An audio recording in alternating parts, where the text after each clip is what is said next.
आज हम डिस्कस करेंगे kinds of elasticity of demand, right. सबसे पहले फर्स्ट काइंड है परफेक्टली इलास्टिक डिमांड। इसको हम डिग्री भी बोलते हैं, काइंड्स को हम डिग्री भी बोलते हैं, degree of elasticity of demand. तो फर्स्ट हमने लिया है ईडी इज इनफिनाइट, ठीक है। This is called perfectly elastic demand. ये क्या है परफेक्टली इलास्टिक डिमांड? ध्यान से सुनिए। किसी कमोडिटी की प्राइस फॉर एग्जांपल 10 है, तो डिमांड कितना है 100, प्राइस हो गया 20, डिमांड हो गया आपका प्राइस है 10, डिमांड हो गया 200, प्राइस है 10, डिमांड हो गया 300। मतलब सेम प्राइस पर डिमांड बढ़ता जा रहा है, 100, 200, 300, समझ रहे हो? जैसे अभी देखो कुछ दिन बाद 8 अक्टूबर से बिग बिलियन डे जा रहा है फ्लिपकार्ट पर, राइट। अमेजन पे भी आ रहा है, अरे बात समझ में। तो मान लीजिए उसने आईफोन की एक पर्टिकुलर प्राइस मतलब लगाया कि भाई 50,000 में तुम्हारा आईफोन 12 मिल रहा है फॉर एग्जांपल, फिक्स कर दी। तो इस 50,000 पर में लोग खरीदते जाएंगे आईफोन को खरीदते जाएंगे। समझ में आ रही बात? लेकिन जैसे ही 50 से 55 अगर उसने कर दिया तो इसका जो डिमांड हो जाएगा वो क्या हो जाएगा? 0। पहला वाला सिचुएशन समझ में आता है और लोग ऐसा करेंगे, नो डाउट। जब प्राइस 50,000 होगी तो लोगों को अगर लगता है भाई बहुत बेस्ट प्राइस है तो लोग डिमांड करते जाएंगे। लेकिन 50 से अगर 55 हो गया तो ऐसा नहीं है, प्रैक्टिकली अगर बात करें तो ऐसा नहीं है कि डिमांड 0 हो जाएगा। कम होगा लेकिन 0 नहीं होगा। प्रैक्टिकली होगा, लगता है आप लोगों को? नहीं। तो इसीलिए इसको इमेजिनरी सिचुएशन बोला जाता है। इसको कौन सा सिचुएशन बोला जाता है? इमेजिनरी। मतलब ये एक काल्पनिक स्थिति है। समझ में आ रही बात? रियलिटी में परफेक्टली इलास्टिक डिमांड नहीं देखा जाता है मार्केट। क्लियर है? अगर हम इसको डायग्राम में प्रेजेंट करें तो यहाँ पर x एक्सिस लिया है, यहाँ y एक्सिस, x पर हम क्वांटिटी को शो करते हैं और y पर किसको शो करते हैं? प्राइस को। यहाँ पर प्राइस मान लीजिए OP है, ठीक है। और इस पे डिमांड जो है, इस OP प्राइस पर डिमांड क्या है? OQ है, OQ1 है, OQ2 है। मतलब सेम प्राइस पर डिमांड आपका क्या हो रहा है? बढ़ता जा रहा है। इस OP को सपोज 10 मान लो, ये 100, 200, 300 and so on. So this situation is called perfectly elastic demand where AD is infinite. समझ में आ रही बात? जब सेम प्राइस पर डिमांड बढ़ता जा रहा है, वही लिखा है ना, when there is an infinite demand at a particular price, particular price 10 है, डिमांड बढ़ता जा रहा है, infinite है, and demand becomes 0 with slight rise in the price। अगर थोड़ा सा मैं 10 से 11 कर दूं तो डिमांड 0 हो जाएगा। तो ये वाला जो पोर्शन है वो हमें डाइजेस्ट नहीं हो रहा है कि अगर थोड़ी सी कीमत बढ़ने पर डिमांड 0 हो जाएगा, नहीं। अब आप कहेंगे सर जब ये इमेजिनरी सिचुएशन है, काल्पनिक स्थिति है, तो पढ़ ही क्यों रहे? पढ़ इसलिए रहे बेटा क्योंकि ये ऐसा हम मानते हैं कि अगर परफेक्ट कंपटीशन रहा मार्केट में तो कैसे रिएक्शन होगा प्रोड्यूसर का, उस रिएक्शन को जानने के लिए हम ये चीजें क्या करते हैं? डिस्कस करते हैं। आ रही बात समझ में? ठीक है। देखो दूसरा सिचुएशन है आपका perfectly inelastic demand. Perfectly inelastic demand. Perfectly inelastic demand किसे कहते हैं? जब ईडी आपका क्या है? 0 है। मतलब यहां पर क्या होगा कि प्राइस, ध्यान दीजिए, प्राइस 10 है, 20 है, 30 है, क्वांटिटी 100 है तो 100 ही है, क्वांटिटी में कोई चेंज नहीं हो रहा है। जब प्राइस चेंज होने पर क्वांटिटी में कोई भी चेंज नहीं होगा तो that is perfectly inelastic demand. For example देखिए, ये भी इमेजिनरी सिचुएशन है, ये भी क्या है? इमेजिनरी सिचुएशन है, क्योंकि परफेक्टली इनइलास्टिक नहीं होता है। ये दो चीजें एक ही मार्केट में पॉसिबल है, वो है परफेक्ट कंपटीशन मार्केट। दूसरा मार्केट में पॉसिबल नहीं है। लेकिन अगर मैं एग्जांपल के तौर पे समझाऊं तो जैसे मान लीजिए नमक है, नमक की प्राइस मान लीजिए 20 रुपए केजी है और 20 रुपए केजी में एक दुकानदार 100 केजी नमक बेचता है। अगर नमक की प्राइस 20 से 21 रुपए हो जाएगा तो क्या लोग नमक कम कंज्यूम करने लगेंगे? या 20 से 18 रुपए हो जाएगा तो क्या नमक ज्यादा कंज्यूम करने लगेंगे? नहीं। लेकिन ये नहीं बोल सकते कि परफेक्टली होगा, कम ज्यादा होगा, वो अपने कंजम्पशन को या अपने क्वांटिटी को कम ज्यादा कर सकता है, कंजम्पशन सेम रहेगा, लेकिन अगर सस्ता है तो हो सकता है वो खरीद ले 2 पैकेट, 1 पैकेट की जगह 2 पैकेट खरीद ले। अब महंगा है, जहां पर 2 पैकेट खरीदने के लिए गया था हो सकता है 1 पैकेट खरीद ले। समझ में आ रही बात? तो इसीलिए परफेक्टली इनइलास्टिक डिमांड भी क्या है, एक काल्पनिक स्थिति है। ऐसी कोई वस्तु नहीं है दुनिया में जिसका कीमत में चेंज हुआ है तो उसका डिमांड चेंज नहीं होगा, एक ना एक लेवल पर चेंज होगा ही होगा। समझ में आ रही बात? तो this is called perfectly inelastic demand where ED is zero. कैसे डिफाइन करेंगे? It is that situation, it is that situation where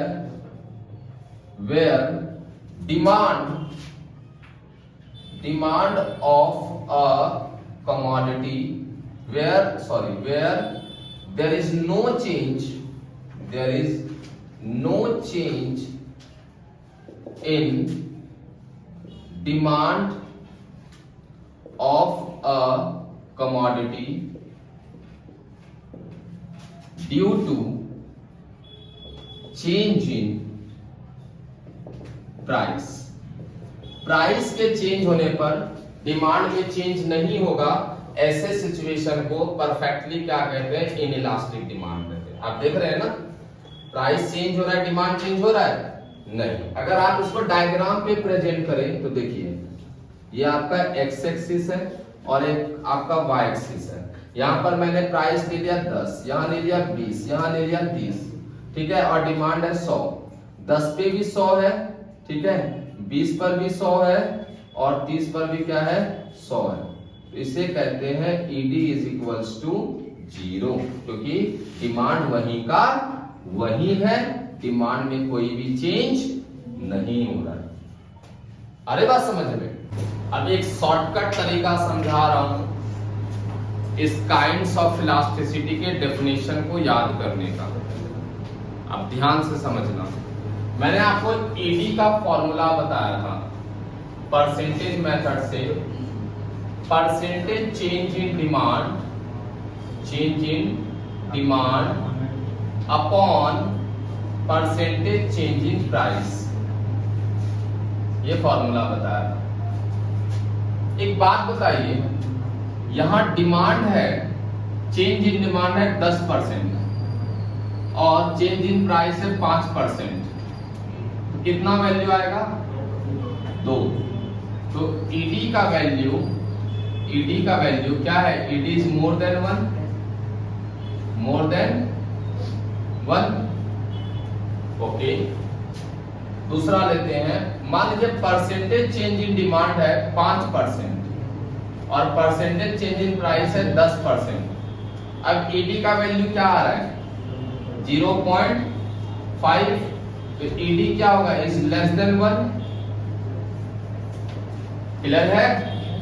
अब इन परसेंटेज, मान लीजिए परसेंटेज चेंज इन डिमांड भी 10% है और परसेंटेज चेंज इन प्राइस भी 10% है, तो ईडी का वैल्यू क्या हो गया, ईडी इज इक्वल टू 1। इसे कहते हैं इलास्टिक डिमांड, इसे कहते हैं इनइलास्टिक डिमांड, और इसे कहते हैं यूनिटरी इलास्टिक डिमांड। तो क्या सीखा आपने, इलास्टिक डिमांड तब होगा जब डिमांड में ज्यादा चेंज होगा और प्राइस में कम।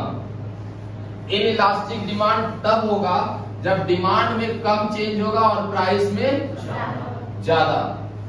और यूनिटरी इलास्टिक डिमांड तब होगा जब दोनों में क्या होगा, सेम चेंज होगा। आगे बात समझ में? यही डेफिनेशन में लिखना है। देखिए मैंने क्या लिखा है, इलास्टिक डिमांड, इसी को कहते हैं इलास्टिक डिमांड। किसमें ज्यादा चेंज हुआ है, डिमांड में या प्राइस में? डिमांड में। क्या लिखा है, it is that situation where percentage change in demand is of a commodity is more than percentage change in, मतलब डिमांड में ज्यादा चेंज हुआ है और प्राइस में कम, तो इसका वैल्यू 1 से क्या आएगा, ज्यादा आएगा। इसी को कहते हैं इलास्टिक डिमांड। क्लियर है? और अगर यहाँ पर मोर के जगह मैं लेस लगा दूं, मोर के जगह क्या लगा दूं, तो यही क्या बन जाएगा, आज इसी के जगह इक्वल लगा दो तो यही क्या हो जाएगा, सिंपल हो गया। अरे बस समझ में, प्राइस ले लिया मैंने 10 और डिमांड ले लिया 100, प्राइस हो गया 10 से 12, ठीक है। तो प्राइस बढ़ गया ना, कितना परसेंट बढ़ा, 20%। परसेंट कैसे निकालते हैं, जितना चेंज होता है ऊपर, जितना ओरिजिनल होता है नीचे, और मल्टीप्लाई बाय 100, 10 10 10 कितना परसेंट, 20% चेंज हुआ। और प्राइस राइज होने से डिमांड क्या होगा, कम या ज्यादा, कम। यहाँ पर मैंने ले लिया 50, ये कितना चेंज हुआ, 50% चेंज हुआ।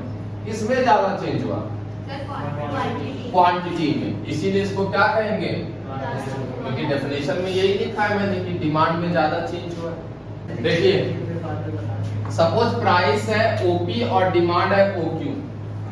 अब प्राइस कम हो गया ओपी से OP1, यहां से यहां हो गया, और डिमांड बढ़ गया OQ से OQ1। अब आप खुद बताओ कि किसमें ज्यादा चेंज दिख रहा है आपको, प्राइस में दिख रहा है या डिमांड में, डिमांड, इसमें ज्यादा चेंज है ना। This is called perfect, this is called elastic demand या हाईली इलास्टिक डिमांड। इसको आप इलास्टिक डिमांड भी बोल सकते हो या हाईली इलास्टिक डिमांड बोल सकते हो, दोनों पॉइंट्स को मिला। ED इज ग्रेटर देन, समझ में आया। अब बात करते हैं इनइलास्टिक और लेस इलास्टिक डिमांड के बारे में, चाहे इनइलास्टिक बोल दीजिए या लेस इलास्टिक बोल दीजिए। ये ठीक इसका रिवर्स है। यहाँ पर क्या लिखा है, क्या लिखा है, तो यहाँ पर क्या हो जाएगा, बस, और कुछ नहीं। जब डिमांड में चेंज प्राइस से कम होता है तो उसे कहते हैं इनइलास्टिक, मतलब it is that situation where percentage change in demand is less than percentage change in price. जैसे यहाँ पर मैंने प्राइस ले लिया फॉर एग्जांपल 10 और क्वांटिटी ले लिया यहाँ पर 100।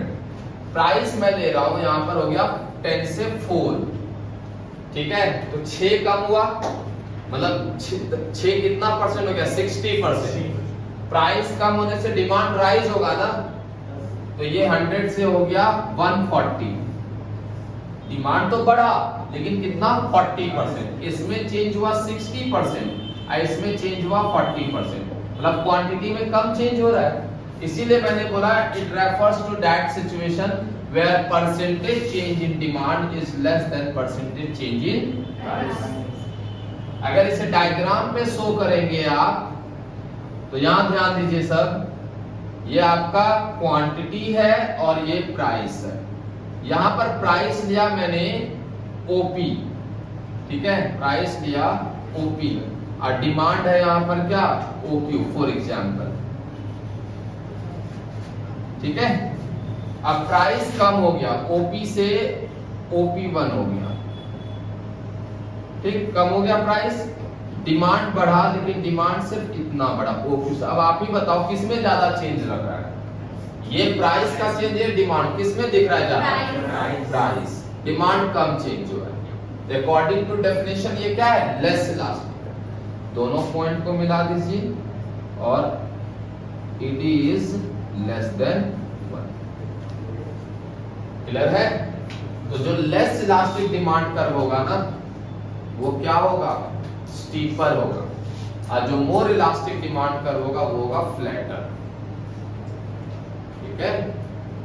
अब बात करते हैं unitary elastic demand, same pattern होगा, ठीक है। इलास्टिक में मोर देन हो जाएगा, इन इलास्टिक में लेस देन हो जाएगा, और यूनिटरी इलास्टिक में क्या होगा, इक्वल टू होगा। जब आपका डिमांड और प्राइस दोनों में सेम प्रपोर्शन में चेंज होता है, that is called unitary elastic demand. Price change हुआ 20% से, तो डिमांड भी कितना हो गया, 20% से चेंज हो गया। प्राइस चेंज हुआ 40% से, डिमांड भी कितने परसेंट से, 40% से। इसीलिए मैंने लिखा है it refers to that situation where percentage change in demand is equal to percentage change in price of a commodity. मतलब यहां पर ये है, इधर ध्यान दीजिए, प्राइस है और यहाँ क्वांटिटी। प्राइस है 10, डिमांड है 100, ठीक है। प्राइस हो गया आपका 5, 10 से कितना हो गया, कितना परसेंट चेंज हुआ, 50%। डिमांड हो गया 100 से 150, कितना परसेंट चेंज होगा, 50%, ठीक है। तो this is called unitary elastic demand. अब यहां ध्यान दो, अगर आप डायग्राम बनाओगे, ध्यान से सब समझेंगे, तो सपोज प्राइस ओपी है और डिमांड है आपका ओक्यू, ठीक है। अब प्राइस ओपी से, इसका न्यूमेरिकल छोड़ दो, बस डायग्राम को समझो, अब न्यूमेरिकल से कोई लेना देना नहीं। प्राइस ओपी से ओपी1 हो गया, तो डिमांड आपका क्या हो गया, ओक्यू से ओक्यू1 हो गया। तो आप देखिए दोनों में लगभग सेम, थोड़ा और बढ़ा देता हूं, सेम चेंज हुआ है। तो this is called unitary elastic demand. अब थोड़ा सा मैं इसको ऐसे बना रहा हूं, ED इक्वल्स टू 1। इस कर्व को बोला जाता है रेक्टेंगुलर हाइपरबोला कर्व। इसे बोला जाता है रेक्टेंगुलर हाइपरबोला कर्व। अब क्वेश्चन है कि रेक्टेंगुलर हाइपरबोला कर्व किसे कहते हैं।